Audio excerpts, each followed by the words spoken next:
ప్రభుత్వ విధానాలు మనకు అనుకూలంగా లేనప్పుడు వ్యతిరేకించాల్సిన అవసరం ఉంది, సంఘటితం కావాల్సిన అవసరం ఉంది.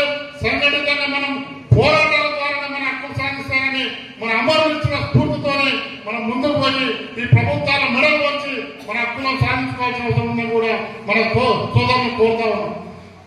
రాష్ట్ర మహాసభ ఒక ఎమ్మెల్యే రాలే, ఒక ఎంపీ రాలే. మనం ఇప్పుడు ఎక్కడ చెప్పినట్టు జిల్లా మహాసభలు రాష్ట్ర మహాసభలకు పునాదిగా మండల మహాసభ నిర్వహిస్తే ఆలేరు మండలమే ప్రథమంగా స్టార్ట్ చేశాం. ఆ ప్రథమంగా స్టార్ట్ చేసి పరంపరల కొనసాగుతూ ఆలేరు మండలంతో పాటు జిల్లా వ్యాప్తంగా రాష్ట్ర వ్యాప్తంగా ఒక కదలిక తీసుకొచ్చినాం.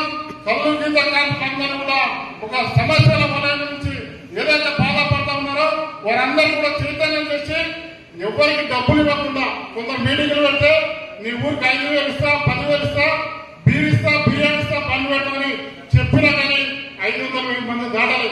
మరి గుట్టలో ఏ నాయకుడు కూడా చెప్పి మా పేరు పెడితే మేము మొత్తం ఖర్చు పెడతాను. ఎవరు పేరు పెట్టకుండా, ఏ ఎమ్మెల్యేలు ఎంపీలు మంత్రులు ఇవ్వకుండా కాలి కళ్ళు గీత కార్మిక సంఘాల సహకారంతో ఇవాళ మనం అంత పెద్ద సభ జరిగినామంటే అది కళ్ళు గీత కార్మికుల ఐక్యతకు నిదర్శనం, కళ్ళు గీత కార్మిక సంఘం పోరాటానికి నిదర్శనంగా భావించాల్సిన అవసరం ఉంది. అందుకనే సోదరుల మనం అందరం కూడా కళ్ళు గీత కార్మిక సంఘం అనేక పోరాటాల ద్వారా కొన్ని హక్కులను సాధించుకున్నాం.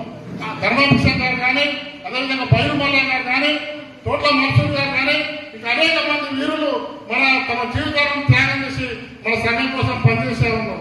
మనం కూడా వారి ఆశయాన్ని